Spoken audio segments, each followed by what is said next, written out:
o vento da serra uivava, um lamento gutural de uma besta ferida, enquanto Mariana passava um pano úmido pela última mesa do café litoral. O relógio na parede, com os seus números amarelados pelo tempo, marcava quase 2 da manhã. A tempestade, uma fúria de água e trovões, tinha conseguido afugentar até os mais teimosos camionistas, homens habituados a noites longas e a estradas solitárias, que costumavam fazer daquele pequeno café um refúgio. O medo era um luxo, um capricho que a vida de Mariana não lhe permitia. A sua existência era um delicado equilíbrio, e as gorjetas daquele turno noturno, parcas como eram, representavam o pagamento dos medicamentos para a sua avó, Maria, cuja respiração frágil dependia daquelas moedas. As luzes do café piscaram uma vez, uma hesitação elétrica que fez o coração de Mariana saltar. Piscaram uma segunda vez, mergulhando o espaço numa escuridão momentânea, e foi nesse silêncio súbito que ela o ouviu. Um choro suave, um som tão tenue que era quase engolido pelo rugido do trovão lá fora. Um choro que, estranhamente, não soava inteiramente humano. Tinha uma melodia quebrada, uma nota de desespero que lhe arrepiou a pele. Mariana ficou imóvel, o pano de limpeza ainda suspenso na sua mão, os seus sentidos em alerta máximo. O som repetiu-se, desta vez mais nítido, mais próximo, vindo do beco escuro e encharcado atrás do edifício. Cada fibra do seu ser, cada instinto de sobrevivência afiado por uma vida de dificuldades, gritava-lhe para trancar a porta, para correr para o telefone e ligar para a polícia. Naquela serra, os ataques de animais selvagens tinham se tornado um rumor sombrio e persistente nas últimas semanas. Histórias sussurradas de corpos encontrados esvaídos de sangue, com as gargantas dilaceradas de uma forma que nenhum lobo ou javali faria. Ninguém ousava dizer a palavra em voz alta, mas o medo pairava no ar, espesso e palpável. Não eram animais comuns. O choro cortou o ar novamente, um apelo frágil e desesperado. Mariana respirou fundo, o ar frio a queimar-lhe os pulmões. Tomou a lanterna de pilhas de cima do balcão, o seu peso uma fraca consolação, e empurrou a porta das traseiras. A chuva e o vento atacaram-na com uma fúria selvagem, encharcando-a instantaneamente. O feixe de luz da lanterna dançou pelo beco, passando pelo contentor do lixo a transbordar, até que a viu. Uma manta encharcada, a tremer convulsivamente entre 2 caixotes velhos. Por favor, que não seja o que eu penso, sussurrou para a tempestade, as suas palavras roubadas pelo vento. Com o coração a martelar no peito, levantou uma ponta do tecido. Era um bebê, mas não um bebê normal.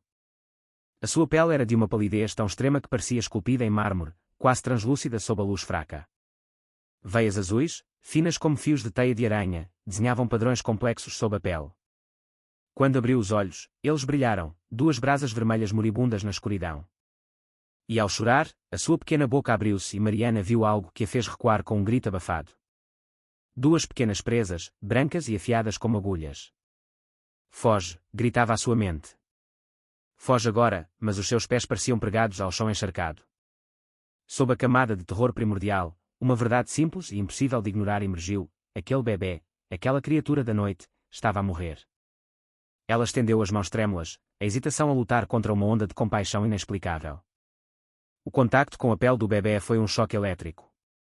Estava gelado, não com o frio da chuva, mas um frio profundo, antinatural, como se segurasse um pedaço de mármore esculpido em gelo eterno. Um arrepio percorreu-lhe a espinha, mas ela não o largou. Puxou-o para junto do seu peito, tentando transferir o calor do seu próprio corpo para aquela pequena criatura moribunda. Calma, pequenino, sussurrou, a sua voz um fio trêmulo no meio da tempestade. Desprendeu o seu chale de lã, já meio úmido, e envolveu-o com um cuidado maternal que nem sabia possuir. Está tudo bem agora. Levou-o para dentro, fechando a porta com um pontapé, trancando a tempestade lá fora. Tentou dar-lhe leite morno de uma caixa, depois água, e até um pouco de caldo de legumes que guardava para si. Nada. O bebê apenas gemia, os seus sons cada vez mais fracos, a sua pele cada vez mais fria. O pânico começou a subir-lhe pela garganta, apertando-a. O que comem os bebés vampiros? Pensou desesperada, a pergunta soando absurda na sua própria mente. Não havia uma resposta para isso no Google. Sem saber mais o que fazer, sentada no chão da cozinha fria, começou a cantarolar. Era uma melodia antiga, uma canção de embalar que a sua avó Maria lhe cantava quando era criança e tinha medo do escuro. Uma melodia antiga, triste e incrivelmente doce, vinda de uma terra distante. O bebê acalmou-se quase instantaneamente. Os seus gemidos cessaram, e os seus pequenos dedos, surpreendentemente fortes, agarraram-se à mão dela. Mariana chorou, lágrimas de puro alívio a escorrerem-lhe pelo rosto. Ao olhar para o seu pulso, onde a mãozinha do bebê repousava, viu algo que não tinha notado antes. Um símbolo, uma coroa entrelaçada com uma lua crescente, brilhava com uma luz vermelha tênue sob a pele pálida da criança. Aquele não era um vampiro qualquer. Era alguém importante. Alguém que outra pessoa, algures, queria morto. Com uma nova onda de medo e determinação, Mariana baixou as persianas de metal do café, trancou cada porta e barricou a entrada principal com uma cadeira. Passou o resto da noite encurralada num canto da sala principal, com o bebê a dormir pacificamente sobre o seu peito, enquanto o vento rugia lá fora como um exército de fantasmas. Ela não fazia ideia de que, a apenas alguns quilómetros dali, um rei vampiro destroçava as ruínas do seu castelo, um grito de pura agonia a ecoar pelas planícies, enquanto procurava o seu filho perdido. Nem que a canção que acabara de cantar era uma melodia real, uma canção de embalar da linhagem real, proibida há séculos por carregar demasiado poder. Mariana, ao salvar aquela criança, acabara de selar o seu destino e alterar o curso da história de duas espécies. O amanhecer chegou, não com sol, mas com mais relâmpagos que rasgavam o céu cinzento. Mariana continuava acordada quando as luzes de um carro cortaram a escuridão da estrada. Um homem entrou no café. O ar mudou instantaneamente, tornando-se pesado, carregado de uma eletricidade palpável. A sua longa capa preta pingava água da chuva para o chão de linóleo. A sua pele era tão pálida como a neve, o seu rosto de uma beleza tão perfeita e simétrica que era perturbadora, inumana. Mas foram os seus olhos, vermelhos como vinho derramado, que a congelaram no lugar. Estamos abertos, gaguejou Mariana, a sua voz a falhar. Sente-se, por favor. O homem não se moveu. Está sozinha? Afirmou, não perguntou. A sua voz era grave, antiga, carregada com o peso de séculos em cada sílaba. O meu cozinheiro faltou. A tempestade assustou, respondeu ela, tentando desesperadamente parecer calma, normal. O que deseja tomar? Não vim para comer. Procuro algo. Ou alguém. O seu olhar era uma lâmina afiada, percorrendo cada canto do pequeno café. Uma criança. O coração de Mariana parou de bater por um segundo. Só estou eu e a tempestade aqui, mentiu, a sua voz surpreendentemente firme. Então, do quarto dos fundos onde o tinha deitado, um choro frágil quebrou o silêncio tenso. O vampiro virou a cabeça com uma velocidade sobrenatural. Num piscar de olhos, ele atravessou o espaço que os separava e esmurrou a porta do quarto, fazendo a madeira estaladiça tremer. Mariana atirou-se para a frente, colocando-se entre ele e a porta. Não lhe toque, gritou ela, a adrenalina a sobrepor-se ao medo. Podia sentir o poder a irradiar dele, uma energia escura e opressiva que quase a esmagava. Afasta-te, humana, ordenou ele, a sua voz um rosnado baixo. Terá de me matar primeiro. O vampiro olhou para ela, e por uma fração de segundo, uma expressão de surpresa genuína atravessou o seu rosto perfeito. Nesse instante, o bebê voltou a chorar. O homem ficou imóvel. O choro transformou-se num suspiro suave, um som de conforto que pareceu quebrar a sua fachada de frieza. Esse som, sussurrou ele, quase para si mesmo. Eu conheço. Os seus olhos, antes cheios de fúria predatória, encheram-se de uma emoção antiga e devastadora. Dor. Mariana compreendeu num instante de clareza aterradora. Você é o pai dele. O vampiro engoliu em seco, um gesto desnecessário para a sua espécie. Onde o encontraste? Atrás do café. Sozinho. Estava a morrer. O homem empurrou a porta com cuidado e viu o bebê, envolto no chão de lã de Mariana, deitado numa cama improvisada de toalhas. Ajoelhou-se ao seu lado, o seu corpo imponente a tremer visivelmente. Aquela canção, murmurou ele, virando-se para ela. Como a conheces? A minha avó ensinou-me, disse ela. Acalmou. A minha rainha cantava ao nosso filho todas as noites. Ela morreu há 3 meses. Pensei que a melodia se tinha perdido com ela. Ele pegou no bebê com uma ternura que desmentia toda a sua aura letal. A criança olhou para ele com os seus olhos vermelhos e desatou a chorar, um choro de medo. Estendeu as suas mãozinhas na direção de Mariana. O vampiro ficou gelado, a sua expressão uma mistura de choque e dor. O que lhe fizeste? Rugiu ele, a sua voz a fazer vibrar os copos nas prateleiras. Nada. Apenas cuidei dele, mantive-o quente. Mariana pegou no bebê novamente. Ele acalmou-se instantaneamente nos seus braços, aconchegando-se contra o seu peito. António, rei do reino noturno, observou a cena com pura incredulidade. Explica-me, disse ele em voz baixa, porque é que o meu filho, herdeiro de 3.000 anos de linhagem, foge ao meu toque, mas se agarra a uma mortal como se a vida dele dependesse disso.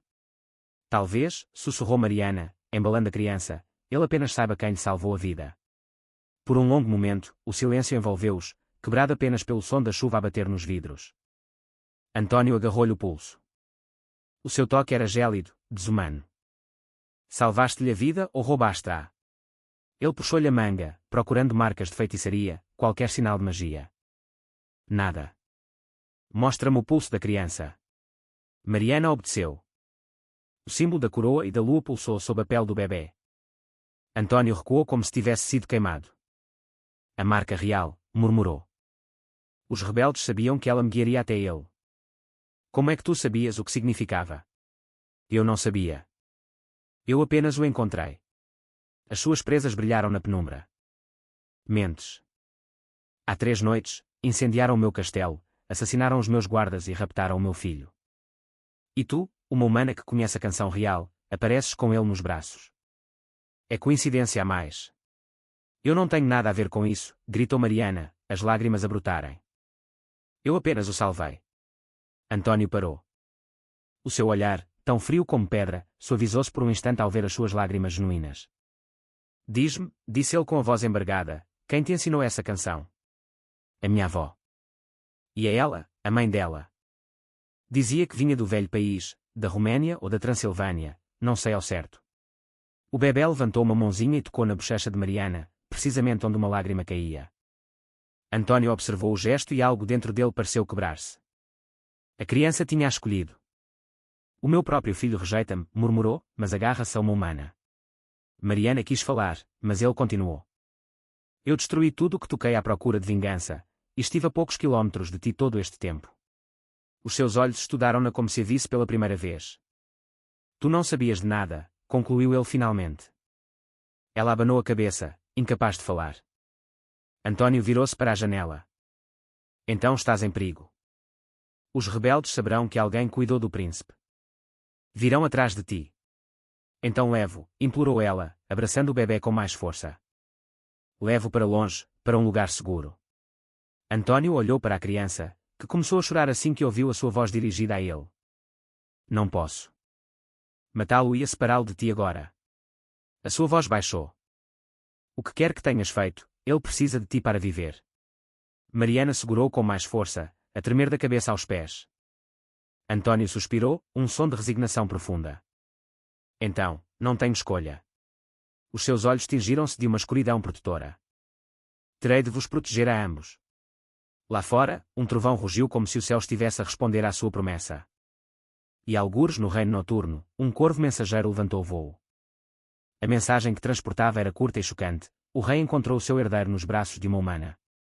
O Conselho de Vampiros leu a notícia nessa mesma meia-noite, no que restava da sala do trono do Castelo do Alentejo. Uma humana, cuspiu Teresa, um sorriso venenoso a brincar-lhe nos lábios finos. O príncipe real nos braços de uma simples mortal. É pior do que um insulto, rosnou Joaquim, o seu rosto enrugado numa carranca. É uma ameaça à nossa linhagem.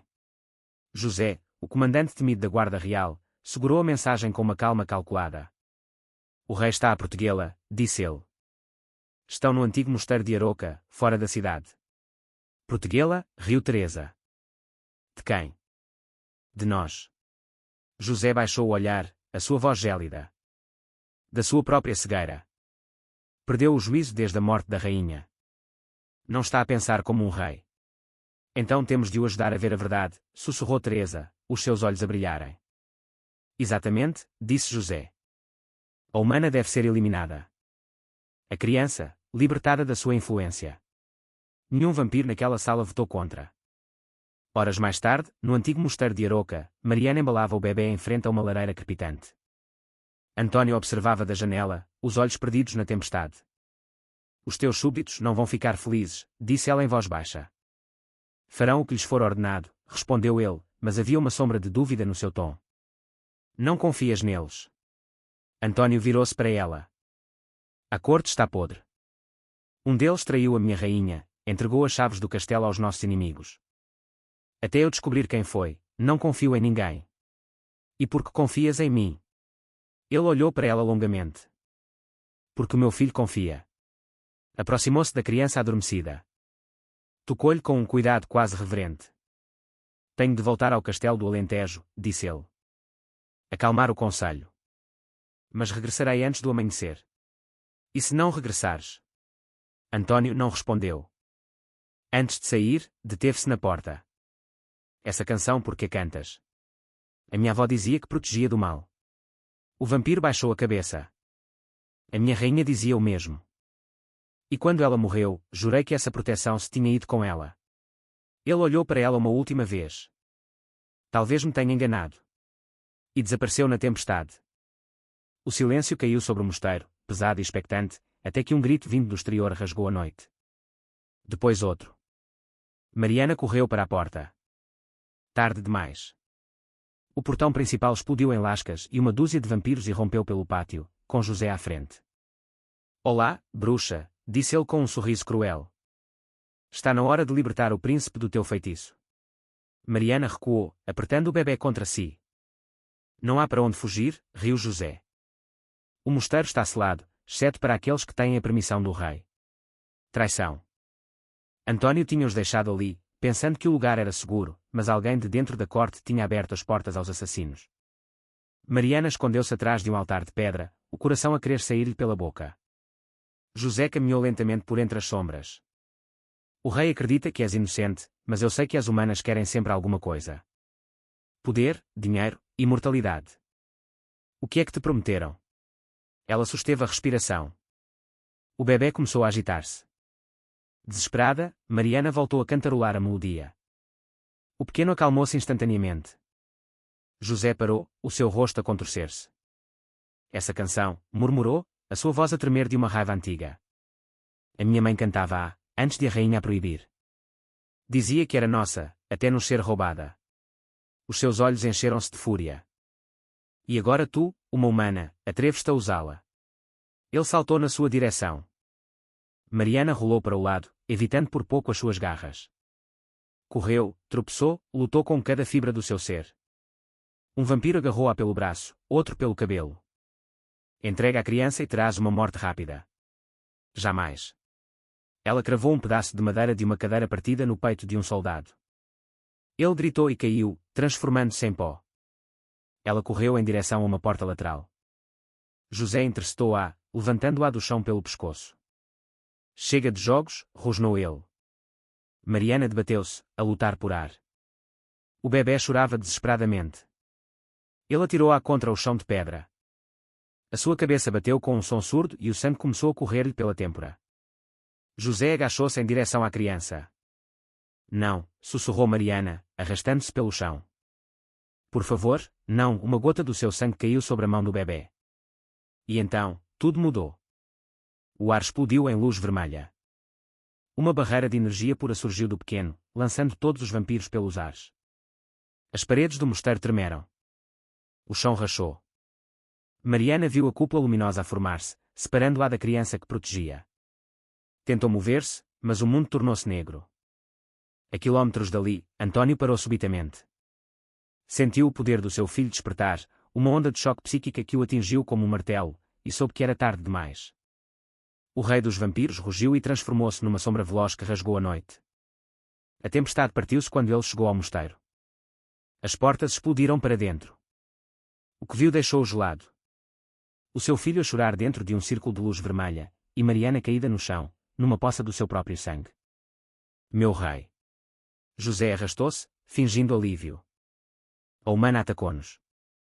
Tivemos que nos defender. Antônio agarrou-o pelo pescoço, levantando-o no ar. O escudo do meu filho só aparece quando ele sente perigo real. A sua vida está em risco.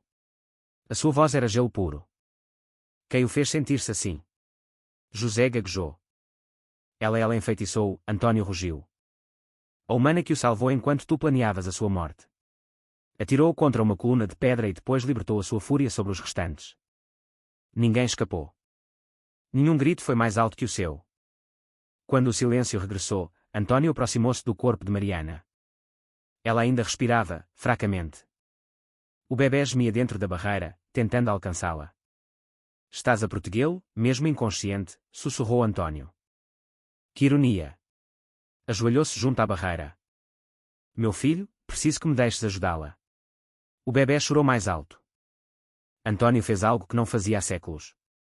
Cantou. De forma desajeitada, com a voz quebrada pela dor, mas com sinceridade. A mesma melodia que a sua rainha cantava. A barreira tremeu e desapareceu. António pegou em Mariana nos seus braços. Não vais morrer hoje, disse ele, mordendo o próprio pulso. Pressionou a ferida contra os lábios dela. O seu sangue imortal começou a fluir para dentro dela. As suas feridas começaram a fechar-se. José, ainda vivo mas gravemente ferido, riu fracamente do chão. Tu condenaste-a. Já não será humana, nem vampira. Apenas um monstro. António olhou para ele com desprezo. Então terá a minha companhia. Cravou uma lança de sombra no chão. Qualquer um que toque nesta mulher morrerá. Que toda a corte saiba. E com o seu filho num braço e Mariana no outro, o rei dos vampiros desapareceu na tempestade, rumo a um novo amanhecer que mudaria o seu mundo para sempre. Mariana acordou numa cama que não conhecia. Luzes ténues, tapeçarias antigas nas paredes, um silêncio profundo. E ao seu lado, o rei dos vampiros. António observava-a, com a criança a dormir nos seus braços. Dormiste 2 dias, disse ele em voz baixa. Quase morreste. O que me fizeste, sussurrou ela. Salvei-te. Dei-te o meu sangue. O seu olhar suavizou-se. Não és inteiramente humana, mas também não és um de nós. Mariana olhou para ele, horrorizada. Então, o que sou eu? A única de quem o meu filho precisa.